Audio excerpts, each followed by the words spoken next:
BA second year की इस कक्षा में आप सबका पुनः स्वागत है। आज हम कठोपनिषद के चौथे मंत्र का अध्ययन प्रारंभ करेंगे।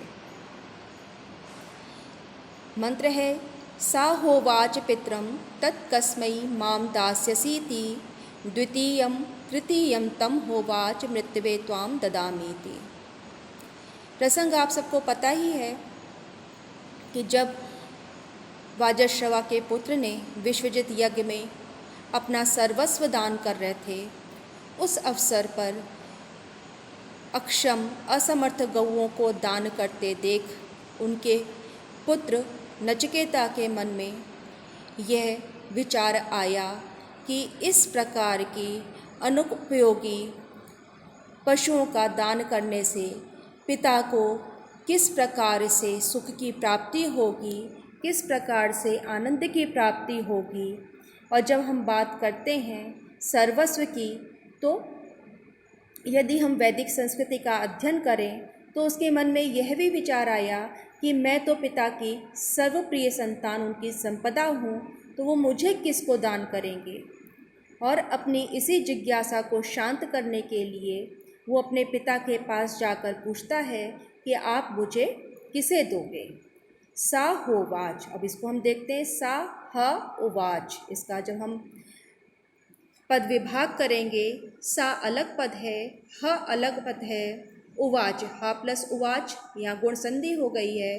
तो ह सह किससे बोला, पितरम पिता से, उवाच कहा अर्थात उस नचिकेता ने अपने पिता से पूछा माम कस्मै दास्यसि इति, कि हे पिता आप मुझे किसे दान करोगे।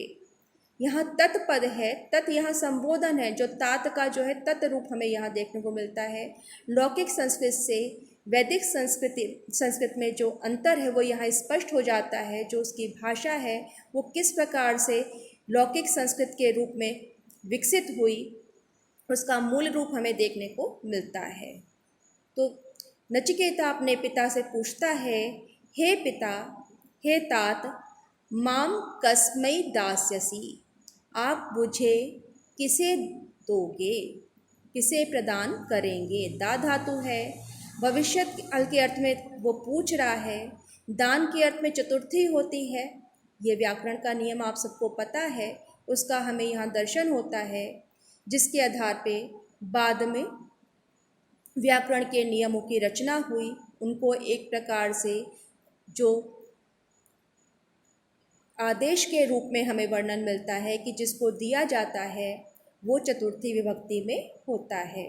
जैसे सा रजकाय वस्त्रम ददाति, यहाँ पे नहीं कहेंगे, जो चीज़ हमेशा के लिए दी जाती है उसके लिए हम दान कहेंगे।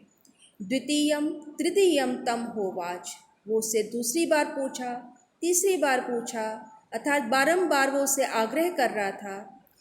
तो पिता ने कहा त्वां मृत्यवे ददामीति, मैं तुम्हें मृत्यु को देता हूँ। अर्थात जब उसने पहली बार पूछा, पिता ने उसके कथन पर ध्यान नहीं दिया, उसको कोई प्रत्युत्तर नहीं दिया। लेकिन जब वो बारंबार आग्रह करने लगा तो पुत्र की धृष्टता से पिता के मन में खिन्नता भी आई और उसने कहा मैं तुम्हें मृत्यु को देता हूँ। अब यहाँ ये बात ध्यान करने की है कि जब पुत्र जो अभी कुमारावस्था में स्थित है इस प्रकार का प्रश्न कर रहा है, तो निश्चय ही पिता जो अत्यंत परिपक्व हैं, ऋषि हैं, उनके मन में इस प्रकार का भाव आया होगा कि ये मुझसे प्रश्न क्यों कर रहा है। तो इसलिए वो बार बार आग्रह करने पर उनके मन में क्रोध आया कि उस समय वहाँ अन्य ऋषि भी उपस्थित हैं, तो वो अपने उस क्रोध को दबा नहीं सके और उसको जवाब दिया कि मैं तुम्हें मृत्यु को दान करता हूँ, मैं तुम्हें मृत्यु को देता हूँ। अब यहाँ लेकिन एक दूसरा अर्थ ये भी ध्वनित होता है कि जो प्रतिभाशाली व्यक्ति है, जिसके मेधावी है, उसके प्रश्न भी उसी स्तर के होते हैं। ये एक 7-8 वर्ष के जो बालक है उसके मन में इस प्रकार का विचार आना, इस प्रकार का प्रश्न उपस्थित होना इस बात का परिचय देता है कि वो अलौकिक प्रतिभा से संपन्न है, उसमें विश्लेषण की क्षमता है और इसीलिए वो बारंबार आग्रह कर रहा है कि मैं भी पिता की प्रिय वस्तु हूँ, वो मुझे किसको प्रदान करेंगे। एक सामान्य रूप से यदि हम देखें तो यहाँ पर ये भी एक स्थिति सामने आती है कि व्यक्ति को बच्चों की या जो शिशु है उसकी बात से क्रोध नहीं उत्पन्न होना चाहिए, क्योंकि उसका एक व्याख्या ये की जाती है कि ऋषि को क्रोध आ गया। लेकिन जब हम इस पर विचार करें तो जो व्यक्ति विश्वजित यज्ञ कर रहा है, जो ऋषि की श्रेणी में है, तो क्या उसका अपने विकारों पर, क्योंकि क्रोध को हम षड विकारों में रखते हैं, तो जब उसका अपने विकारों पर ही जय नहीं हुई तो सर्वस्व दान करने से क्या लाभ। और यदि हम गहराई में जाएं तो ये भी स्पष्ट होता है कि यदि हमें इस कथन से हम नचिकेता की प्रतिभा का आंक सकते हैं, आकलन कर सकते हैं, तो उसके पिता को तो उसके बारे में, उसकी योग्यता के बारे में किसी प्रकार का संशय नहीं था, और वो उसकी विकास के लिए ही कहते हैं कि इसको आत्मज्ञान की प्राप्ति होगी, इसको योग्य गुरु के पास भेजना चाहिए जहाँ से इसको जीवन की समझ आ सके, जीवन के सत्य का उद्घाटन हो सके। इसलिए वो कहता है मैं तुम्हें मृत्यु को देता हूँ। तो यहाँ दोनों ही प्रकार से हम इसका अर्थ करते हैं कि यदि हम सामान्य दृष्टि से देखें तो हम इसका विश्लेषण ये भी कर सकते हैं कि क्रोध में आकर कभी भी अनिष्ट उच्चारण नहीं करना चाहिए, अर्थात क्रोध में आकर भी हमें कोई ऐसी बात नहीं कहना चाहिए जिसके लिए हमें बाद में पछताना पड़े। दूसरी तरफ ये भी हम इसकी व्याख्या कर सकते हैं, हम इसका विश्लेषण कर सकते हैं कि जो योग्यजन है, जो प्रबुद्ध वर्ग है, जो ऋषि हम किसको कहते हैं, ऋषियों मंत्र दृष्टारा, तभी तो वो ऋषि की श्रेणी में आते हैं। तो जो मंत्र के दृष्टा हैं तो उनको हम इतना सामान्य बुद्धि का कैसे मान लें कि वो अपने पुत्र को इस प्रकार से यम को प्रदान कर देंगे। तो निश्चय ही वहाँ पर पिता का अपने पुत्र के प्रति स्नेह है, वो उसको, उसका विकास चाहता है, वो उसको और आगे बढ़ते हुए देखना चाहता है। इसलिए वो ये निर्णय लेता है कि आत्मविद्या के ज्ञान के लिए या जीवन सत्य के उद्घाटन के लिए यम से बढ़कर कोई गुरु नहीं हो सकता है। अब हम इसके बाद 5वें मंत्र को पढ़ते हैं। बहुनाम एमि प्रथमो बहुनाम एमि मध्यमा किम स्विद यमस्य कर्तव्यम यन्मया अद्य करिष्यति। अब यहाँ पहला आता है बहुनाम एमि प्रथमो। बहुनाम यानी कि बहुतों में, एमि का अर्थ होता है चलता हूँ, या यहाँ पर हम कहेंगे स्थान रखता हूँ। इस अर्थ में हमें ये अधिक संगत जान पड़ता है कि एमि का अर्थ हम यहाँ पे करते हैं कि मैं उनमें आगे रहता हूँ, उनमें अपना स्थान रखता हूँ। तो यदि हम इसका अन्वय देखें तो कहेंगे हम बहुनाम प्रथमः एमि। फिर दूसरा आता है चरण बहुनाम एमि मध्यमः, तो उसका भी हम उसी प्रकार से अन्वय कर लेंगे, बहुनाम मध्यमः एमि। एमि यहाँ क्रिया है। किम स्वित यमस्य कर्तव्यम यन्मया अद्य करिष्यति। अब यहाँ पे कहते हैं करिष्यति क्रिया है, अंत में आएगी, तो यमस्य किम स्वित कर्तव्यम, यमस्य अर्थात यम का, वो आज किम स्वित कौन सा, कर्तव्यम करनी है, यद मया अद्य करिष्यति जो आज मेरे द्वारा संपादित होगा। अब यहाँ पर भी हम नचिकेता का यदि भाव देखें, उसका यदि हम मानसिक स्तर देखें, तो वो उसको पिता की बात को, यदि हम उसको शाप कहें या उसका हम वरदान कहें या हम उसके जिस प्रकार से उन्होंने प्रत्युत्तर दिया, तो वो उसको सकारात्मक रूप में लेता है। यहाँ उसके मन में ये विचार नहीं आता कि मुझे मृत्यु को क्यों दे रहा था, पिता मुझसे प्रेम नहीं करते, ये भाव नहीं झलक रहा है।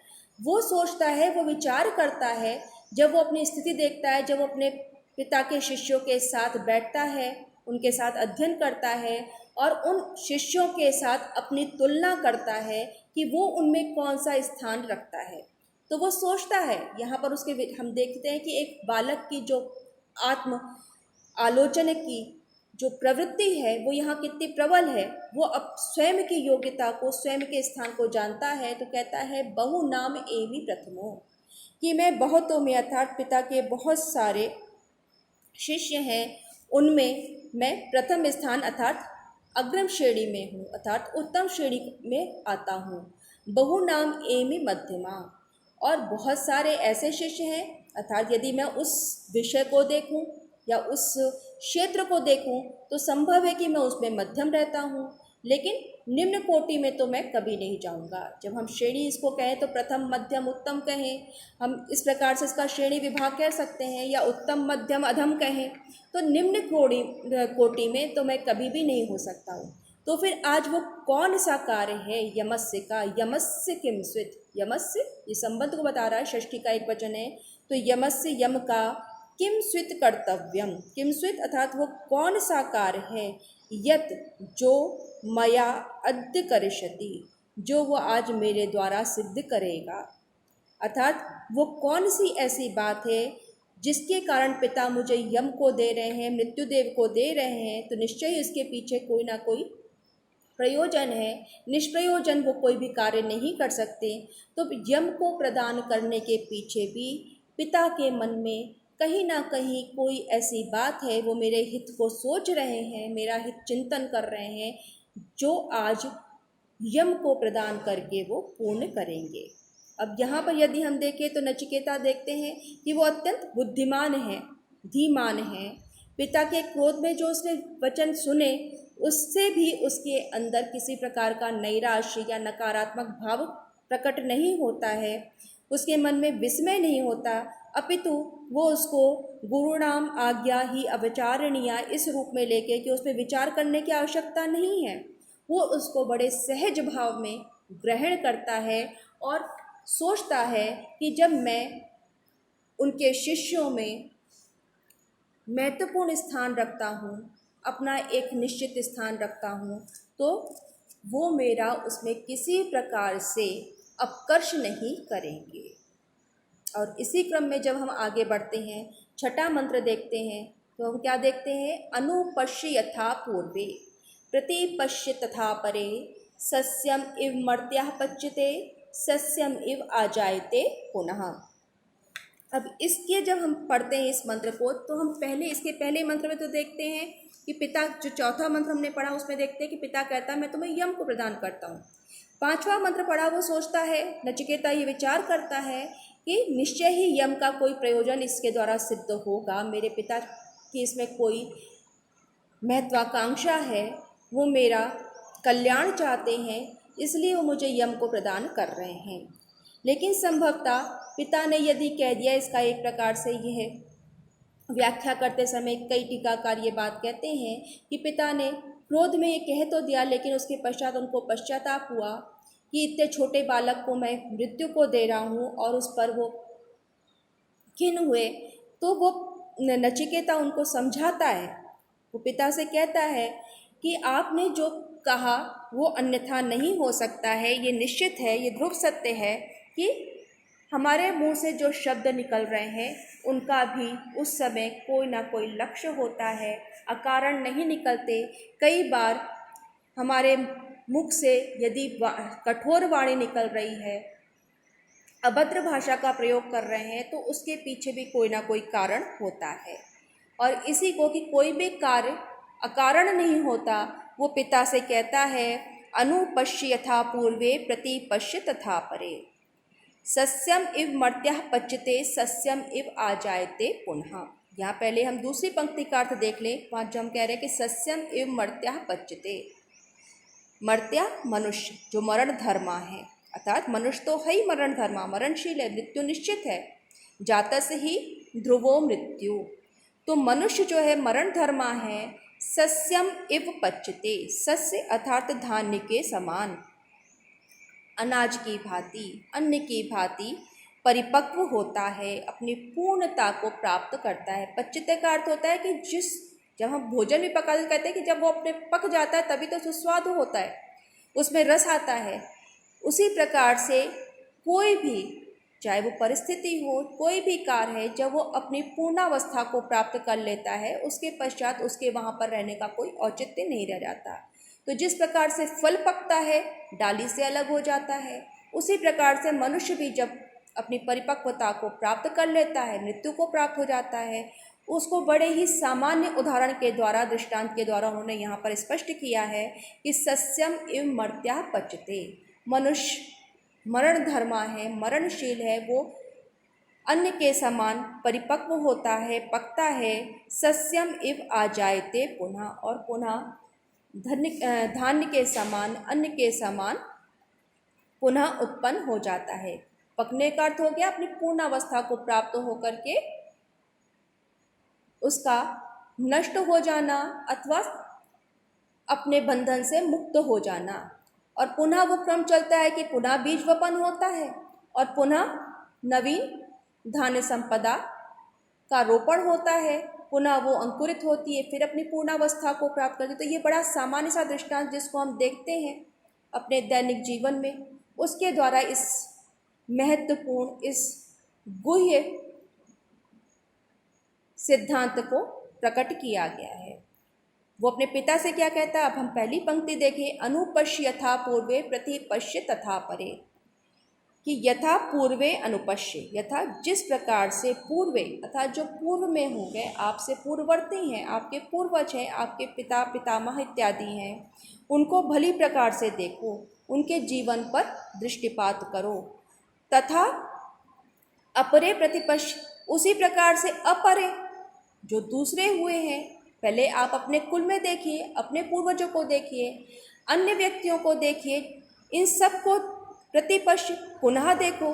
अर्थात जब हम अपने चारों तरफ दृष्टि डालते हैं तो एक ही सिद्धांत प्रतिपादित होता है, मर्त्याः सस्यम इव पचते, मनुष्य अन्न के समान पकता है, अपनी पूर्णता को प्राप्त होता है, मृत्यु को प्राप्त होता है। यहाँ पे पकने का अर्थ मृत्यु को प्राप्त होना है, उसके देह का अंत होना है, देहावसान होना है।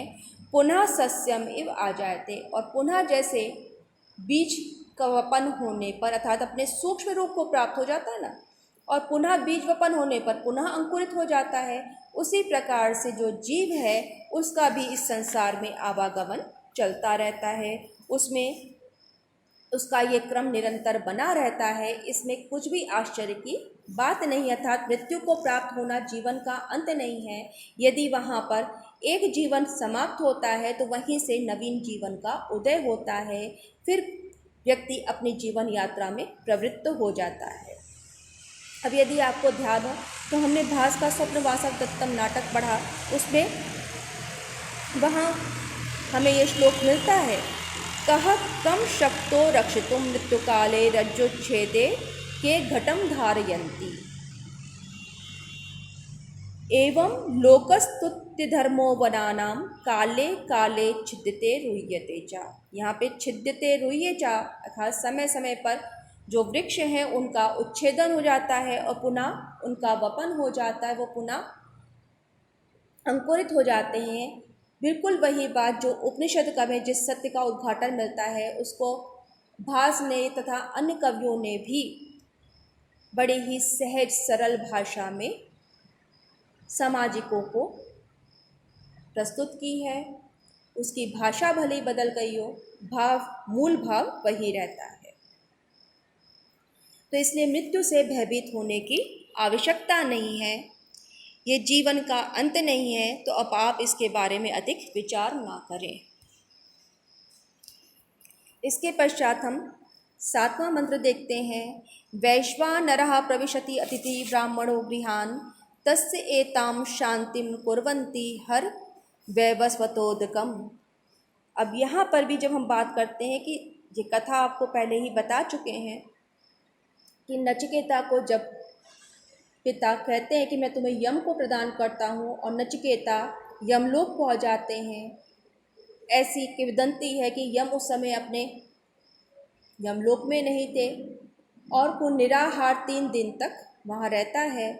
और जब वो आते हैं तो इस बात से व्यथित होते हैं, खिन्न होते हैं कि उनके द्वार पर ब्राह्मण अतिथि को, और वो भी क्या ऋषिकुल से है, स्वयं ऋषियों के समान तेजस्वी है, उसको उनके द्वार पर 3 दिन तक निराहार रहना पड़ा। और वो नचिकेता से कहते हैं कि तुम मुझसे 3 वर मांग लो, ये जो 3 रात्रि तुमने भूखे प्यासे रहकर यहाँ व्यतीत की हैं उसके बदले में तुम 3 वर मांग लो। अब जब हम यहाँ पे देखते हैं, जब इस मंत्र को पढ़ते हैं तो हम देखते हैं वैश्वानरः प्रविशति अतिथि ब्राह्मणो गृहान्, तस्येतां शांतिम कुर्वन्ति हर वैवस्वत उदकम। अब इसमें यदि हम सबसे पहले देखें तो हमें जो पहले हम पंक्ति पढ़ रहे, वैश्वानरा प्रविशति अतिथि ब्राह्मणों गृहान। प्रविशति यहाँ पर क्रिया है, कौन प्रवेश करता है? ब्राह्मण अतिथि, ब्राह्मण अतिथि कहाँ? गृहान। अधिकरण में यहाँ पे कर्म जो है द्वितीया हुई है, तो यहाँ वो कहता है ब्राह्मण अतिथि गृहान प्रविशति, ब्राह्मण अतिथि घर में प्रवेश करता है। कैसा अतिथि प्रवेश करता है? वैश्वानरा, वो किसके समान होता है? अग्नि के समान होता है। तो मानो अग्निदेव ही ब्राह्मण अतिथि के रूप में घर में प्रवेश करते हैं। तस्य एताम शांतिम कुर्वन्ति, तस्य अर्थात उसकी, एताम शांतिम कुर्वन्ति इस प्रकार से शांति की जाती है। इसलिए वैवस्वत उदकम हर, हे वैवस्वत, वैवस्वत अर्थात वसवान के पुत्र, यम के लिए संबोधन है, इसलिए हे यम आप जल ले आओ, अर्थात इसका उचित सत्कार करने के लिए आप जल ले आए। अब ये सामान्य परंपरा अपने घरों में देखते हैं, आज तो लुप्त प्राय हो गई है, उसका या कह दें हम एक परिवर्तित रूप देखने को मिलता है। परंपरा आपने पढ़ रखी है, भारतीय संस्कृति का भी अध्ययन कर रखा है, कथा कहानियों में भी सुनने को मिलता है कि प्राचीन काल में जब कोई अतिथि घर में आता था तो सर्वप्रथम उसके चरण धोए जाते थे, जिसे हम कहते थे उसको अर्घ्यपाद इत्यादि दे करके उसका सम्मान किया जाता था। तो उसके पैर धोए जाते थे, उसको जल प्रदान किया जाता था कि वो जल पिए, जिससे उसके मार्ग की जो भी श्रांति है, क्लांति है, वो शांत हो सके। उसके पश्चात उसको फल इत्यादि के द्वारा उसका सत्कार किया जाता था। तो ये एक परंपरा है, उसी को हम जो है आज भी देखते हैं कि जब कोई हमारे घर आता है, मेहमान आता है, तो हम उसके लिए चाय नाश्ते का प्रबंध करते हैं।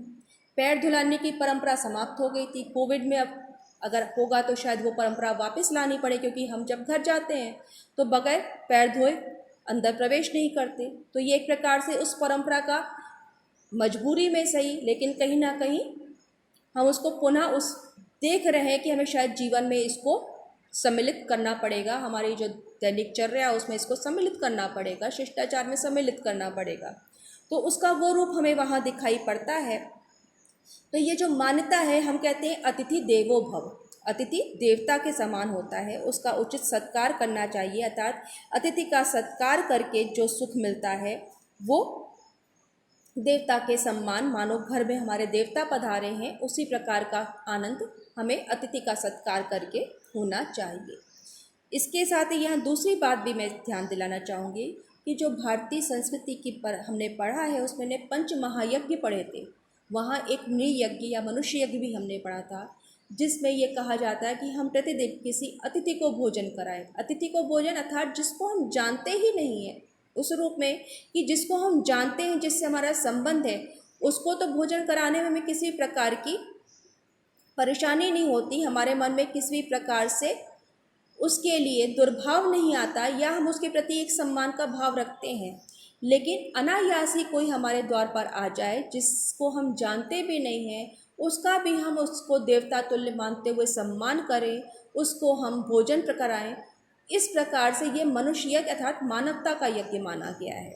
उसके बहुत सारे परिवर्तित रूप हम आज भी देखते हैं, लेकिन इसको हमारी संस्कृति में इसको अत्यंत महत्वपूर्ण स्थान प्राप्त है, और उसी परंपरा का पालन यहाँ एक प्रकार से यम करते हमें दिखाई पड़ रहे हैं कि वो कहते हैं कि ब्राह्मण अतिथि तो साक्षात अग्नि के रूप में होता है।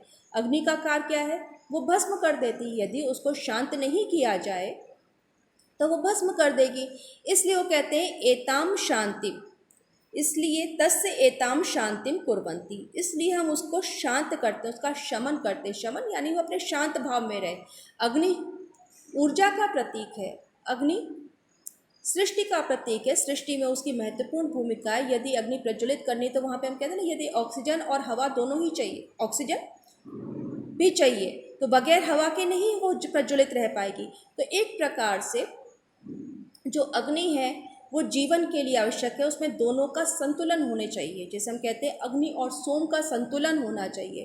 तो ये संतुलन ही हमें जीवन जीने के लिए आवश्यक है। तो यहाँ पर यदि हम देखें तो वो अतिथि सत्कार के साथ जो एक बहुत बड़ा सत्य है कि हमारे द्वार पर कोई भी आए तो हम उसका अनादर नहीं करें। और यम, जिसे मृत्यु का देवता कहा जा रहा है, वो भी इस तथ्य के प्रति इतना अधिक समर्पित है, उसके मन में भी ये विचार है कि उसने अतिथि का उचित सत्कार नहीं किया तो संभव है ये क्रुद्ध हो जाए, इसलिए उसकी शांति करना आवश्यक है।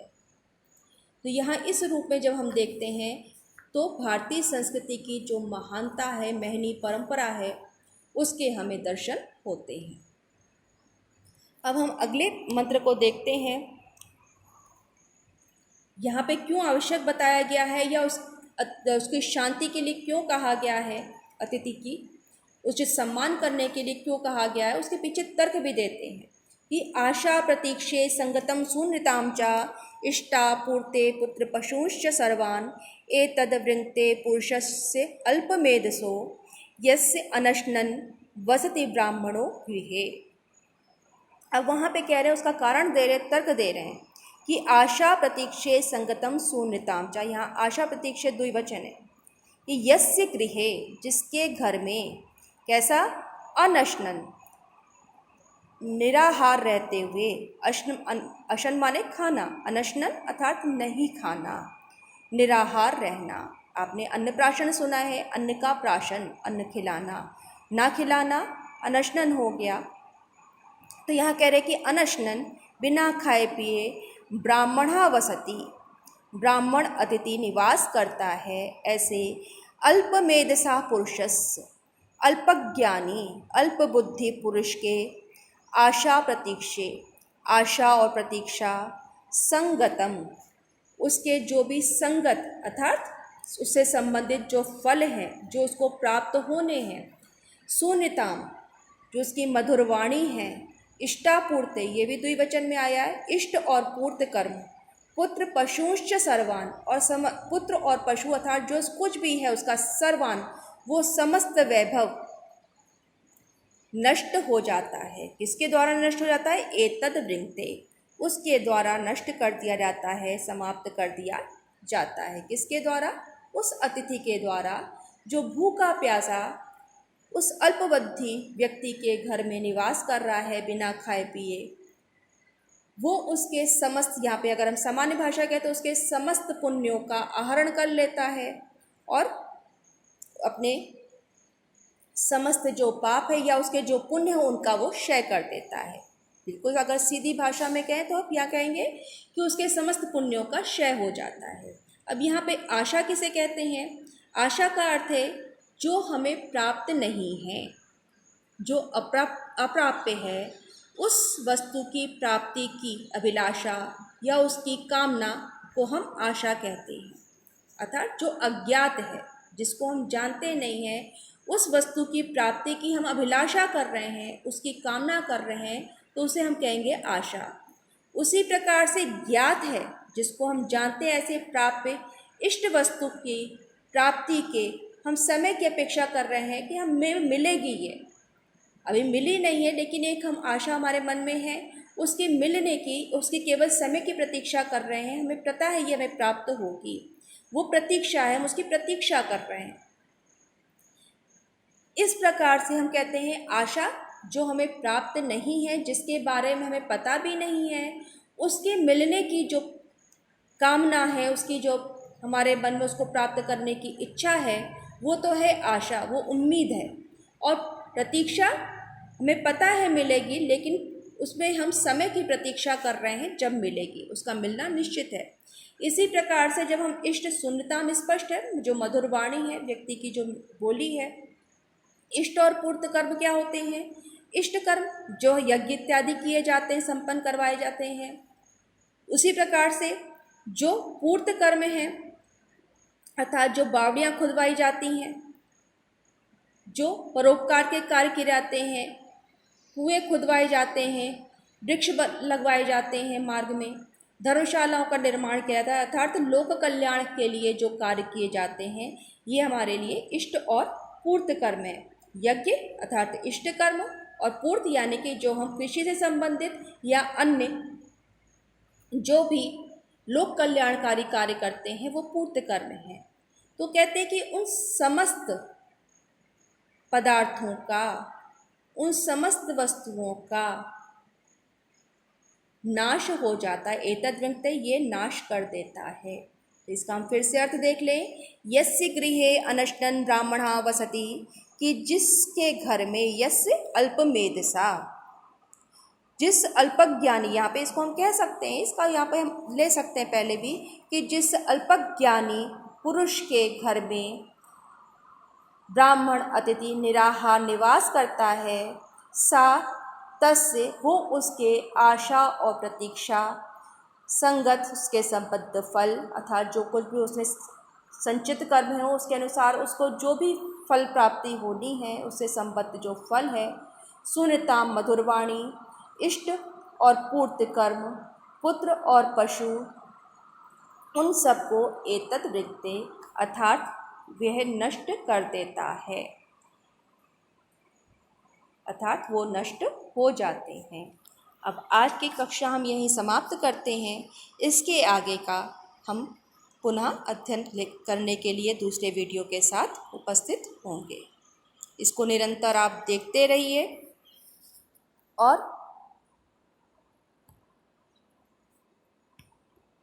आगे भी इसको दूसरे लोगों को इसको शेयर करिए, उनको भी यदि काम में आ सके तो उनके साथ शेयर करिए।